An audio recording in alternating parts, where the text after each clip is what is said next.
On est dans la joie d'être ensemble. C'est une bénédiction de savoir que, est-ce que vous avez conscience que Dieu nous a choisis pour le louer et l'adorer? Est-ce que vous avez conscience de ça? C'est quelque chose de fou quand on y pense. La Bible nous parle que nous sommes prédestinés. Ça veut dire, avant même que vous soyez nés, avant même que votre mère, que vous ayez été tissé dans le sein de votre mère, la Bible nous dit que nous avons été prédestinés, que Dieu nous connaissait déjà et qu'il nous avait choisis pour être des adorateurs pour la gloire de son nom.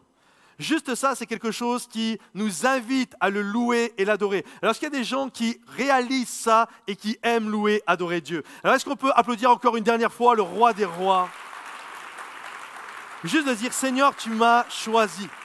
Et j'aimerais vous parler ce matin du choix de Dieu. C'est le titre de mon message, le choix de Dieu. C'est juste bon de savoir que même si nous ne sommes pas le choix de certains hommes, et ça nous arrive des moments, il y a des gens, ils n'auraient pas parié sur nous. Il y a quelque temps en arrière, il y a eu les élections présidentielles. Je ne pense pas, peut-être ma maman et mon épouse, peut-être mes enfants, et encore, je ne sais pas. Mais il n'y a pas grand monde qui aurait voté pour moi. Mais il est bon de savoir que, et peut-être pour vous aussi, et les hommes n'auraient pas misé grand-chose sur nous, mais c'est bon de savoir que Dieu, lui, nous a choisis.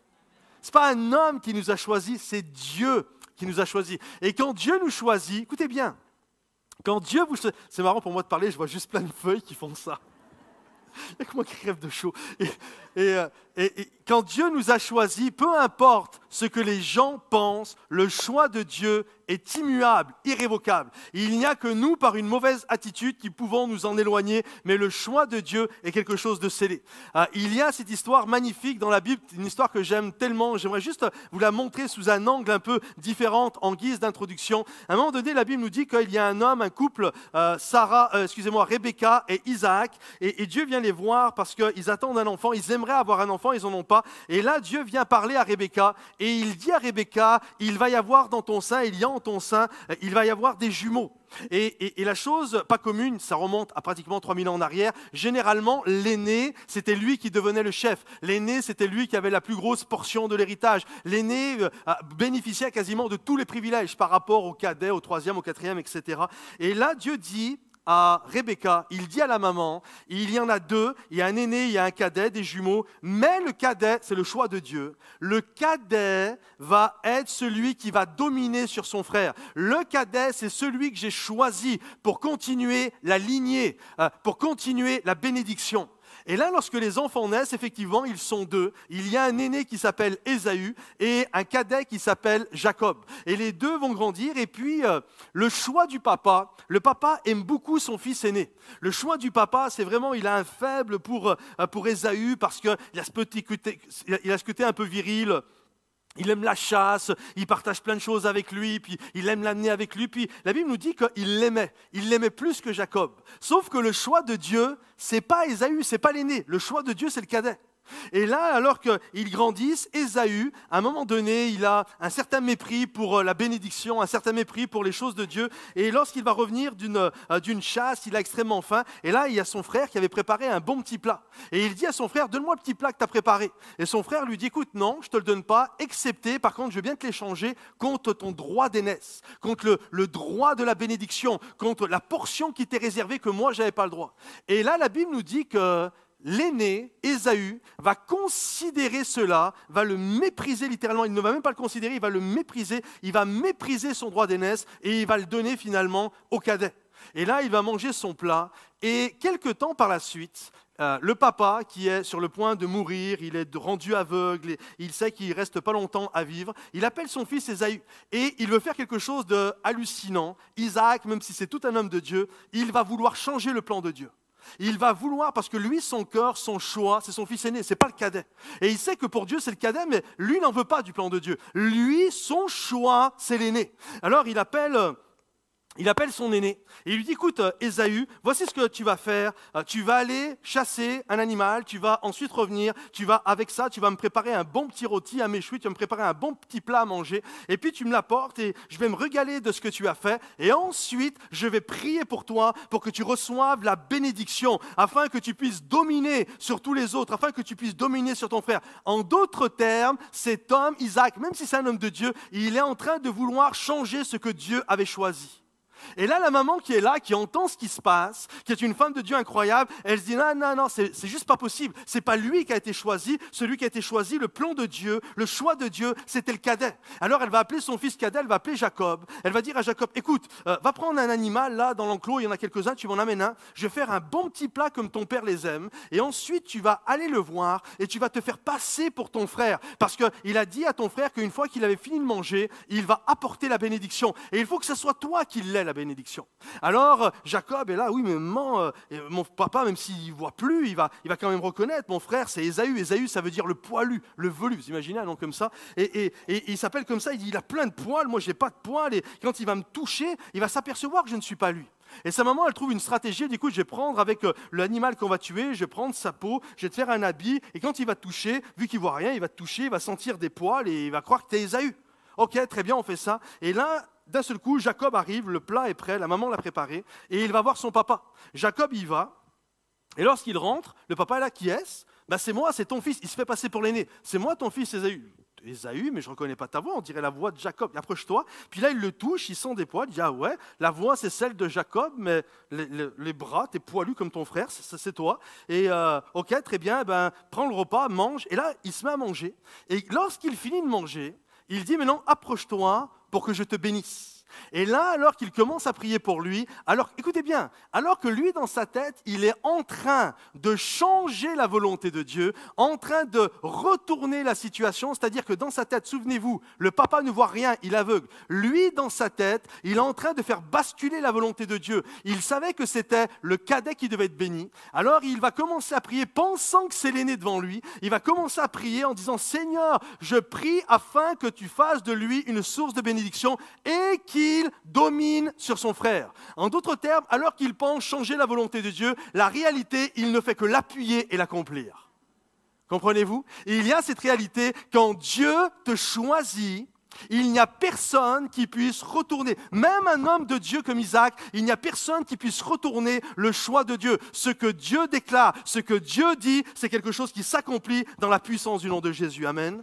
Alors, quelle que soit ta situation aujourd'hui, même si tu penses que tu n'as pas été choisi par ton papa comme Jacob ou que tu n'es pas le choix de certaines personnes, j'aimerais t'encourager ce matin et t'exhorter afin que tu réalises que tu es le choix de Dieu et ce que Dieu a choisi que tu accomplisses dans ta vie, personne ne pourra te le voler, excepté si toi-même tu as une mauvaise attitude, mais il n'y a que toi qui peux faire capoter le plan de Dieu. Mais il n'y a aucun homme, même pas un homme de Dieu comme Isaac, ne peut t'empêcher d'accomplir ce que Dieu a prévu pour ta vie. Alors je me suis servi de cette histoire en guise d'introduction vraiment pour planter le décor et vous faire comprendre cette réalité. Et on va regarder à une autre histoire, on va regarder plusieurs histoires. Et on va regarder à l'histoire de la première famille qui a été créée, Adam et Ève. Et lorsque Adam et Ève, Dieu a créé Adam, ensuite il a créé Ève, et il leur a donné un mandat. Le mandat d'avoir des enfants, le mandat de se multiplier, le mandat de remplir la terre. Et la Bible nous dit que Adam va connaître son épouse Ève, et ils vont avoir des enfants. Regardez ce qu'il est dit. Adam connut Ève, sa femme, elle conçut et enfanta Caïn. Et elle dit, écoutez bien, j'ai formé un homme avec l'aide de l'Éternel. Elle enfanta encore son frère Abel. Amen. Premièrement, quand les hommes ne voient rien de bon en vous. Ève fait quelque chose d'assez incroyable, juste pour revenir dans cette histoire. Elle a un fils. Le premier fils qu'elle a, ce n'est pas des jumeaux, donc elle en a un, quelques temps après elle en a un autre. Mais le premier enfant qu'elle a, elle l'appelle Caïn. Et lorsqu'elle a Caïn, la Bible nous dit qu'elle va s'exclamer. Il va y avoir un chant de réjouissance, de gloire. Elle va dire, Seigneur, c'est avec l'aide de Dieu que j'ai fait cet enfant. Et elle lui donna le nom de Caïn. C'est juste incroyable. C'est juste incroyable. Elle ne dit pas « je l'ai fait avec l'aide de mon mari ». Non, non, non. Elle zappe son mari. Elle exclut son mari. C'est comme si son mari n'existait pas. En fait, son fils, il ne vient pas d'un homme. Son fils, il vient de Dieu. Vous savez, des moments, on est là, on regarde nos enfants. Quand vous avez eu vos enfants, là où les premières fois, et puis ça, c'est vraiment un truc de parents. Hein. On a l'impression qu'il n'y a pas plus beau, quoi. C'est the most, c'est le top du top. Il n'y a pas mieux que ça. Il est divin, cet enfant. C'est exactement ce qu'elle vit. Elle est là, elle voit son fils Caïn, elle dit, il est tellement incroyable. Elle lui donne le nom de Caïn. Elle dit, c'est avec l'aide de Dieu que je l'ai fait. Waouh! Puis ensuite, la Bible nous dit qu'elle a eu un autre enfant, mais la Bible nous dit qu'elle ne dit rien. Elle dit rien sur celui-là. C'est un narrateur qui raconte que, et elle a eu un autre enfant qu'elle appela Abel. Comprenez ceci, voici ce que veut dire Caïn et Abel. Ça va vous faire comprendre le contexte.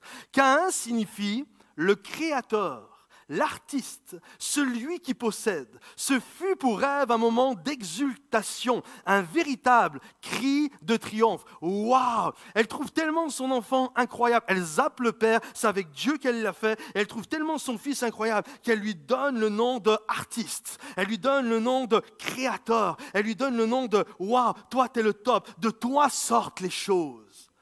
Puis d'un seul coup, elle a un autre enfant. Et lorsqu'elle a un deuxième enfant, voici, écoute, regardez bien le contraste entre les deux. Elle l'appelle Abel. Voici ce que veut dire Abel.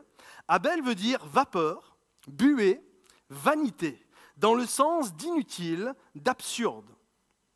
Agir d'une façon stérile, devenir vain, être vain, rempli de vains espoirs. En quelque sorte, Abel étant plus de Caïn. Donc, il est vain de donner un sens à son existence. Waouh!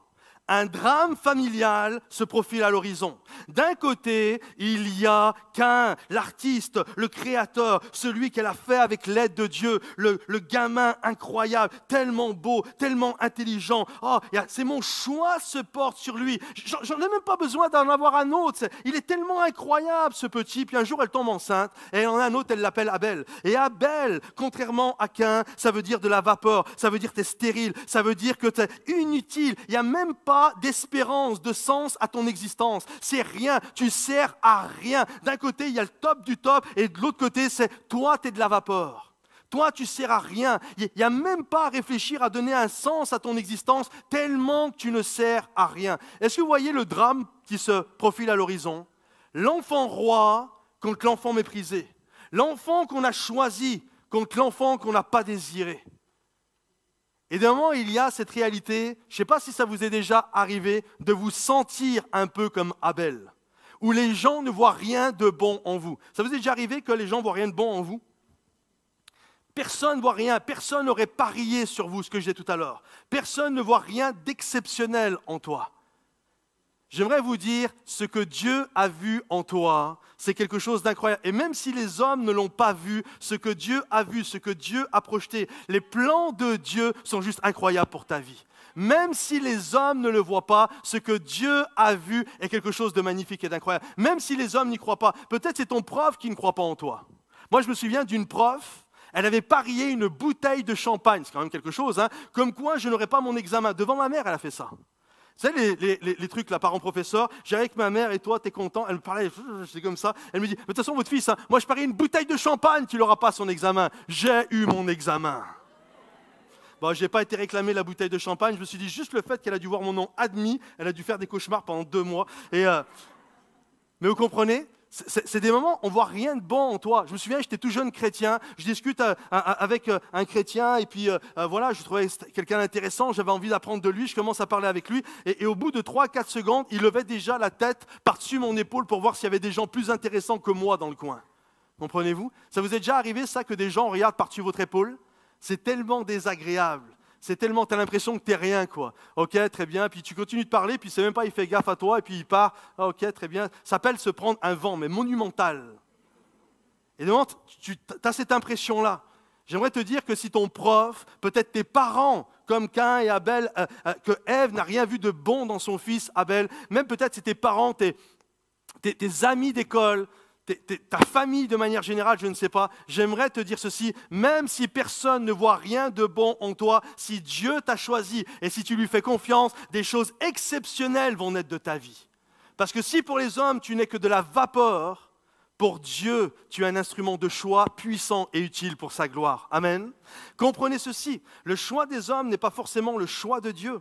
Son opinion n'est pas conditionnée à ce que les gens croient de vous, absolument pas. Ce matin, je m'adresse à tous les Abels qui sont dans ce lieu, à tous ceux qu'on a méprisés, à tous ceux par qui on a regardé au-dessus de votre épaule. J'aimerais vous dire, Dieu ne regarde pas ces choses-là et il est capable de donner un sens à votre vie, afin que votre vie soit fructueuse, qu'elle soit bonne et qu'elle soit utile pour la gloire de Dieu. Et même ceux qui ne croyaient pas en vous, le temps va passer et ils vont être obligés de reconnaître ce que Dieu fait dans votre vie. Comprenez-vous? Il y a quelques semaines en arrière, j'ai eu un appel d'un pasteur qui autrefois était un pasteur stagiaire dans l'église où je me suis converti. Et c'était incroyable, il revenait de l'église de Rive-de-Gier, de là où je viens. C'est une ville entre Saint-Étienne et Lyon. Et le pasteur de cette église actuellement, c'est mon frère. Et en l'espace d'un an, il a pris l'église l'année passée. Et juste un an plus tard, l'église est passée de 80, ils sont 160, 170 aujourd'hui. L'église a doublé, les offrandes ont doublé, la ferveur des gens, les bénévoles, tout a doublé en l'espace d'une année. Il y a toute une dynamique. Et il revenait d'une mission là-bas. Et il me téléphone, il me dit « c'est juste incroyable. » Il dit « Je suis tellement béni de voir ce que Dieu fait à Rive-de-Gier, de voir ce que Dieu fait à Bordeaux, de voir comment Dieu a pu vous utiliser, de voir ce que Dieu est capable de faire. » Et il me dit « Tu sais », puis il me l'a dit vraiment de manière humble, ce n'était pas du tout absolument méprisant. Il dit « Tu sais, quand toi et ton frère vous êtes convertis, on s'est convertis à 3 mois d'écart. Il dit « Quand vous êtes convertis, franchement, je n'aurais pas parié grand-chose sur vous. » Il y avait un autre couple de frères qui était là, je n'irai pas les noms bien sûr, il y avait un autre couple de frères, pour moi c'était eux quoi, et je me souviens, ils s'investissaient à fond en eux, et puis ils ne faisaient pas trop attention à nous, je me souviens, nous on était un peu frustrés, et c'était eux, en fait je voyais que pour moi c'était, et puis Dieu les a bénis, qu'on s'entende bien, mais c'était juste ça, j'étais incapable, vraiment, je n'ai pas vu ce que Dieu allait faire avec toi et ton frère. Et il y a cette réalité, parfois Dieu ne voit rien, les hommes ne voient rien, mais ce que les hommes ne voient pas, Dieu lui est capable de le voir. Et les années passent et la grâce de Dieu s'est manifestée. Et les gens, même s'ils vous prenaient pour des Abel, pour de la vapeur, pour des gens inutiles avec de vains espoirs, sont obligés de reconnaître que la grâce, la bonté et la magnificence de Dieu s'est accomplie dans notre vie. Comprenez-vous? Alors, qui que vous soyez dans ce lieu, quand Dieu te choisit, et je vais parler pourquoi Dieu choisit, quand Dieu te choisit, il y a cette réalité que tu peux faire une différence incroyable dans la vie des gens qui sont autour de toi et ta propre vie, vivre des choses magnifiques. C'est pourquoi, deuxièmement, au-delà des choix des hommes, Dieu regarde à notre cœur. Au-delà des parents, il y a une histoire qui va prendre place entre Caïn et Abel. Une histoire, le premier crime de l'humanité. Abel fut berger et Caïn fut laboureur. Au bout d'un certain temps, Caïn présenta des produits de la terre en offrande à l'Éternel. Abel, de son côté, présenta les premiers-nés de son troupeau et en offrit les meilleurs morceaux. L'Éternel porta un regard favorable sur Abel et sur son offrande, mais pas sur Caïn et sur son offrande. Même les mots justes en hébreu, c'est Dieu honora l'offrande de Abel et il méprisa l'offrande de Caïn. Quand j'étais enfant, je regardais cette histoire, ceux qui étaient là il y a quelques temps en arrière, j'ai prêché sur les offrandes et j'ai partagé une portion de cette histoire. Juste, je vais reprendre quelques éléments et d'autres choses en plus. Et lorsque j'étais enfant, je ne comprenais pas cette histoire. Je la trouvais injuste. Je trouvais cette histoire totalement injuste. Je me disais, mais Dieu, c'est pas correct quand même ce que tu as fait. Tu as des chouchous, quoi. Abel, c'est ton chouchou. Tu as aimé son offrande et tu n'as pas aimé l'offrande de l'autre. Pourtant, les deux t'ont fait l'offrande du fruit de leur travail. Pourquoi tu aimes un et tu n'aimes pas l'autre? Pourquoi tu honores l'un et tu méprises l'autre? Et je ne comprenais pas ça. Et je me souviens, j'étais voir un ancien et je discutais avec lui. Et cet ancien me dit, écoute, tu sais, en fait, ça vient que Abel a fait une offrande, c'est un sacrifice. Il a fait un sacrifice, l'autre c'est juste des fruits. Il a fait un sacrifice, il y a eu du sang qui a été versé. C'est pour ça, parce que tu comprends, Jésus, il est mort sur la croix, le sang, etc. Tout ça, ça fait appel à ça. Et c'est pour ça qu'il a préféré cette offrande-là. Et sur le moment, je suis là, je fais le gars qui, ça me convient comme réponse, mais au fond de moi, ça ne me convenait pas. Je dis, ben non, quand même, ils ont apporté ce qu'ils avaient. Et en fait, je ne comprenais pas jusqu'au jour où j'ai vraiment étudié le passage. C'est tellement clair et c'est tellement évident de pourquoi Dieu a honoré et pas honoré l'autre. C'est que lorsque Abel a fait une offrande, ce n'est pas une histoire d'animaux ou de fruits et légumes. Dans le temple, lors du sabbat, on offrait les deux d'ailleurs. C'est tout simplement, écoutez bien, c'est que simplement quand Abel a fait son offrande, Abel a honoré Dieu dans son offrande. Ça veut dire que la Bible nous dit que c'est par la foi que Abel, Hébreux chapitre 11, c'est par la foi que Abel a fait son offrande. Il a pris les prémices, c'est-à-dire il a pris le début, les premiers-nés, ceux qui sont nés en premier, et il ne savait pas si derrière il allait en avoir d'autres qui allaient naître, mais il a pris les prémices, il a pris les premiers-nés, et ce n'est pas tout. Une fois après les avoir pris, il les a sélectionnés pour choisir les meilleurs. C'est-à-dire non seulement il a pris les prémices, mais dans les prémices, il a pris le top du top. En d'autres mots, il a donné la crème, il a donné le haut du panier, il a donné la quintessence de ce qu'il pouvait faire pour honorer Dieu. De l'autre côté, Caïn, l'artiste, le gars incroyable, etc., Caïn, lui, va faire une offrande, c'est comme du tout venant. Ça veut dire, c'est ce que j'ai sous la main. Qu'est-ce que j'ai? 2 pommes, 3 carottes, 2 poireaux. Tiens, Seigneur, ça te fera plaisir. Vous comprenez? Quand même, je fais une offrande, c'est quand même top, quand même, j'honore Dieu. Sauf que pour Dieu, l'honorer, ce n'est pas ça. Pour Dieu, c'est qui honore Dieu? C'est ceux qui donnent leur meilleur, qui donnent l'excellence pour Dieu. Je ne suis pas en train de parler de professionnalisme, je ne suis pas en train de parler de gros chèques ou de gros comptes en banque ou de services qui prennent 45 heures par semaine. Ce n'est pas ça que je suis en train de parler. C'est ceux qui donnent leur meilleur. Ce que je fais, je le donne de mon meilleur. J'ai 2 talents, je vais lui donner 2 talents. J'en ai 5, j'en donne 5. Mais je donne mon meilleur à Dieu parce que Dieu mérite le meilleur. Et quand nous honorons Dieu, Dieu nous honore. Parce que, comprenez ceci, le choix de Dieu est conditionné à l'honneur que nous pouvons avoir pour lui. Je vais y revenir dans quelques instants vraiment pour faire comprendre cette réalité. J'ai noté ceci, si tu peux mettre l'autre diapo. L'attitude d'Abel est celle que vous devez imiter, à savoir offrir le fleuron, le plus beau à Dieu. Le Seigneur mérite la quintessence de votre vie. Beaucoup trop d'enfants de Dieu se contentent de donner du reste quand le Seigneur attend l'excellence. Dans notre service, notre travail, notre générosité, notre famille, nous sommes appelés à donner le meilleur. Est-ce que vous êtes d'accord avec ça? Malachie chapitre 1, verset 6, la Bible nous dit que Dieu va reprendre le peuple. Pourtant, ils avaient fait une offrande et c'était des animaux et le sang était versé. Donc, comme quoi, ce n'est pas une histoire d'animaux, de sacrifice et de sang. La Bible nous dit, Malachie chapitre 1, verset 6, pour regarder ça tranquillement chez vous, Dieu va s'insurger. Il va dire à son peuple, il va dire, où est l'honneur qui m'est dû? Où est le respect qui m'est dû? Pourquoi il dit ça? Parce que les gens apportaient à Dieu des bêtes infirmes et aveugles. Il dit, où est l'honneur qui m'est dû? Lorsque vous m'apportez des offrandes qui sont avec des bêtes aveugles, lorsqu'ils sont avec des bêtes infirmes, apportez ça plutôt à votre gouverneur et vous allez voir s'il va vous faire bon accueil. Ce qui choque Dieu, c'est lorsqu'on ne l'honore pas. Mais lorsqu'on honore Dieu, nous devenons le choix de Dieu. Certains vont dire, oui, mais Caïn et Ésaü et Jacob, ça avait été le choix de Dieu, ils n'étaient pas nés. Dieu est omniscient, il savait ce qu'il allait avoir par la suite. Il savait que Ésaü allait mépriser le droit d'aînesse. Comprenez-vous? Et le choix de Dieu est conditionné avec des gens qui veulent l'honorer. Et là, il y a un Caïn qui déshonore Dieu. Il donne ce qu'il a sous la main, il donne du reste, il n'a aucune excellence, il ne veut pas donner son meilleur, alors qu'il y a un Abel qui donne les prémices, et même dans les prémices, il est en train de faire un tri pour donner son meilleur. C'est pourquoi je finirai troisièmement et dernièrement. Il y a un appel à réaliser que Dieu désire nous considérer. Comprenez ceci. L'amour de Dieu est le même pour tout le monde. Est-ce que vous êtes convaincus de ça? Moi qui vous parle ce matin, j'ai beau être pasteur de l'église, Dieu ne m'aime pas plus que vous. Et celui qui est dehors, qui ne connaît pas Dieu et qui peut-être cette nuit a vécu sa vie comme un patachon qui a fait les 400 coups, j'aimerais vous dire, Dieu l'aime autant que vous que moi.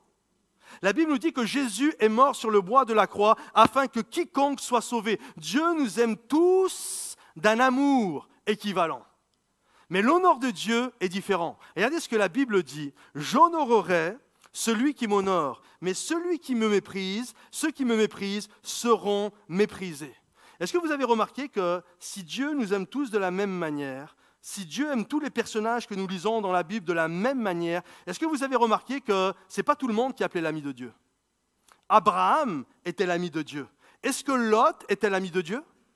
Non. Pourtant, Dieu les aimait de la même manière. Mais un était l'ami de Dieu et pas l'autre était l'ami de Dieu. La Bible nous dit que Jabez était plus considéré que ses frères. Pourquoi Dieu considérait plus Jabez que ses frères? David avait une considération de la part de Dieu. Et qu'on s'entende bien, les 3 que je viens de vous parler n'étaient pas parfaits. Même Jacob n'était pas parfait. Ils n'étaient pas parfaits, mais ils avaient la considération de Dieu. Pourquoi ils avaient la considération de Dieu? Parce qu'ils bâtissaient et ils désiraient donner leur meilleur à Dieu. Comprenez ceci, Dieu nous aime tous de la même manière, mais il ne nous considère pas de la même manière. Je sais que vous me regardez comme ça avec des grands yeux. Ah bon? Non. Dieu nous aime tous pareil. Qu'on s'entende bien, ne partez pas de ce lieu en disant « Ouais, le pasteur il a dit qu'il y avait des chouchous. » Puis il y en a, ils les aiment plus que d'autres. Non. Dieu a 0 chouchou. Jésus est mort sur la croix pour tout le monde, pour chaque personne dans ce lieu, et pour ceux qui ne connaissent pas Dieu, et pour les athées, et pour les bouddhistes et les musulmans. Dieu nous aime tous de la même manière, mais sa considération va pour ceux qui l'honorent. Est-ce que vous comprenez la différence? Sa considération va pour ceux qui l'honorent. Jabez était plus considéré que ses frères. Et il y a un appel à honorer Dieu. Et quand j'honore Dieu, qu'est-ce qui se passe? Dieu m'honore. J'honorerai ceux qui m'honorent. Et je mépriserai ceux qui me méprisent. Il y a un appel où Dieu désire nous honorer. Il y a un appel à réaliser que c'est ça, la considération. On aime tous pareil. Et imaginez avec moi un instant. Imaginez, on est dans un grand rassemblement. Ok, là, on est déjà plusieurs centaines, mais imaginez, vous êtes un rassemblement, 3, 4, 5, 10 000 personnes, et que vous marchez dans la foule. Vous descendez, vous marchez dans la foule. Est-ce que vous allez vous arrêter à chaque fois que vous croisez quelqu'un? Oh, je suis tellement heureux de te voir. Même si les gens, la première fois que vous les voyez, vous les prenez dans leurs bras. Je t'aime, c'est tellement content. On va vous prendre pour un dingue, hein, si vous faites ça en plus. Mais vous comprenez que vous ne le faites pas. Par contre, si au fur et à mesure que vous redescendez l'allée, vous voyez quelqu'un avec qui vous avez bâti des choses, des gens avec qui vous avez bâti une amitié, des gens avec qui vous avez fait des choses incroyables, qu'est-ce qui va se passer? Alors que vous aimez tout le monde, hein? Vous aimez tout le monde. Qu'est-ce qui va se passer dès que vous allez croiser quelqu'un avec qui vous avez bâti quelque chose, avec qui vous avez eu une intimité? Vous allez vous arrêter, vous allez la prendre dans vos bras et vous allez prendre un moment de partage et d'échange. Comprenez-vous? Vous aimez tout le monde de la même manière, mais votre considération va pour ceux avec qui vous avez bâti quelque chose. C'est exactement pareil pour Dieu. Il nous aime tous de la même manière, mais sa considération va pour ceux qui l'honorent, avec ceux avec qui il a bâti quelque chose. Alors j'espère que vous êtes avec moi. Nous voulons honorer Dieu. Et nous voulons bâtir une intimité. Nous voulons grandir avec Dieu afin que le nom de Dieu soit glorifié. L'amour de Dieu est identique, mais sa considération est pour ceux qui l'honorent. Amen. J'ai appelé le pianiste à revenir, s'il te plaît. Caïn a eu l'occasion de changer. Peut-être si aujourd'hui vous n'honorez pas Dieu, même si vous aimez Dieu, même si vous êtes chrétien, ou si vous ne connaissez pas Dieu, la Bible nous montre qu'on peut changer. Vous savez, quand Caïn a eu ce mauvais sentiment, parce qu'il n'a pas été honoré par Dieu, c'était la conséquence de lui. Vous imaginez ce gars qu'on l'avait mis sur un piédestal, lui, l'artiste, le créateur, etc. Et puis il y avait le Abel, l'absurde, l'inutile. Puis d'un seul coup, Dieu dit, ben non, moi je préfère lui, là, je préfère ce qu'il a fait. Vous comprenez que Caïn a eu un ressentiment terrible dans son cœur. Mais Dieu est venu et il lui a donné l'opportunité de changer. Et j'aimerais dire à chaque personne qui est dans ce lieu, peut-être que tu es fâché, ou tu as peut-être même de la jalousie, ou peut-être des choses que tu ne comprends pas, où il y a certaines amertumes qui sont dans ton cœur. Et Dieu vient ce matin et il ne te juge pas. C'est incroyable, il est venu vers Caïn, il ne l'a pas jugé. Vous savez ce qu'il a dit à Caïn? Si tu agis bien, tu relèveras la tête. Ce que Dieu veut, c'est que nous relevions la tête. Ce que Dieu veut, c'est que nous puissions le considérer et l'honorer afin qu'il soit béni à travers notre vie. Malheureusement, et j'espère que ce n'est pas le choix que nous ferons, Caïn n'a pas écouté ce que Dieu lui a demandé. Il a persisté dans sa mauvaise voie et il va même tuer son frère. Quelle histoire terrible! Mais ça aurait été tellement beau. Imaginez que l'histoire finisse en disant que Caïn a réalisé son erreur, a réalisé combien il était orgueilleux, qu'il avait besoin de s'humilier, puis de prendre son petit frère comme exemple. Imaginez, elle aurait été belle cette histoire. Mais la Bible nous dit que Caïn est demeuré dans l'état qu'il était. Et il a été jusqu'à tuer son frère. Et la vie de Caïn a été une vie de malédiction. J'aimerais vous encourager et vous inviter ce matin. Si tu agis bien, tu relèveras la tête. Jésus est mort sur le bois de la croix afin que nos péchés soient pardonnés, afin qu'on ait une espérance, afin que nous puissions avoir une vie belle et utile pour la gloire de Dieu. J'honorerai ceux qui m'honorent. Le choix de Dieu se porte, sa considération se porte sur ceux qui l'honorent. Il y a quelque temps, j'ai vu un documentaire, j'ai vraiment trouvé ça beau, après j'ai même été voir le film, je ne sais pas si vous avez déjà vu ce film, Les chariots de feu, et c'est une histoire vraie, qui nous parle d'un coureur du 100 mètres, Eric Liddell, en 1924, aux Jeux Olympiques de Paris. En 1924, il y avait ce jeune Anglais à qui la médaille d'or était promise. C'était le Usain Bolt de l'époque, c'était celui qui courait le plus vite au monde, et c'était un fervent chrétien. Et là, lorsqu'il arrive à Paris, il commence à faire les éliminatoires, il commence à courir, et puis forcément, à chaque fois, il gagnait. Et là, le jour de la finale tombe, il ne le savait pas d'avance, le jour de la finale tombe, c'est un dimanche matin. Et lui qui était un fervent croyant, il ratait jamais une réunion le dimanche matin. Et il fallait toujours qu'il soit dans la maison de Dieu pour louer et adorer Dieu. Et lorsque Eric Liddell apprend que la finale du 100 mètres, avec la médaille d'or au bout qui lui était promise, lui, le Usain Bolt de l'époque, il regarde, il réfléchit, il se met à prier et il dit « Seigneur, je ne ferai pas cette finale. Parce que moi, dimanche matin, il est hors de question que je sois dans un stade où les gens vont m'acclamer, alors au lieu d'être dans une église pour t'acclamer et t'adorer toi. » Alors, Eric Liddell a refusé. Vous imaginez l'Angleterre, les journaux, les titres, les médias, c'était l'ébullition. Le gars, imaginez un instant, le gars, il refuse de faire la finale parce qu'il doit aller à l'église. Mais imaginez ça un instant. C'est vraiment ce qui s'est passé. Et il a refusé, il a dit non, je ne vais pas, je vais le dimanche matin, je vais louer, je vais adorer Dieu dans une église à Paris, dans une église presbytérienne, protestante à Paris. Et là, il demande aux organisateurs, est-ce que c'est possible quand même que c'est pas du tout sa discipline, mais est-ce que c'est possible que je m'inscrive aux 400 mètres? Et là, sa fédération, l'Angleterre, etc., oui, tu peux t'inscrire, le CIO, tu peux t'inscrire. Et il s'inscrit, tout le monde est OK.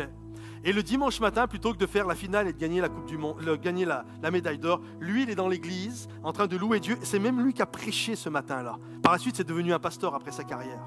Et il va commencer le lundi à faire les éliminatoires du 400 mètres. Et le jour J, il arrive en finale du 400 mètres. Ce n'est pas sa discipline. Et là, juste avant de prendre le départ, il y a un ami, un athlète américain qui vient le voir et qui lui donne un papier. Et il ouvre ce papier, c'est super bien relaté même dans le film, Les chariots de feu. Et il ouvre ce papier et dans le papier, sur le papier, était écrit le verset qu'on a lu ensemble tout à l'heure. « J'honorerai ceux qui m'honorent ». Il a pris son petit bout de papier, il s'est mis dans le starting block et 1, 2, 3, poum, partait. Et il a couru tout le long avec le petit bout de papier « J'honorerai ceux qui m'honorent ». Et vous savez ce qui s'est passé? À la fin, il a remporté la médaille d'or. Je ne suis pas en train de dire qu'il ne faut pas travailler le dimanche matin, qu'il ne faut pas faire ceci. Ce n'est pas ça mon point.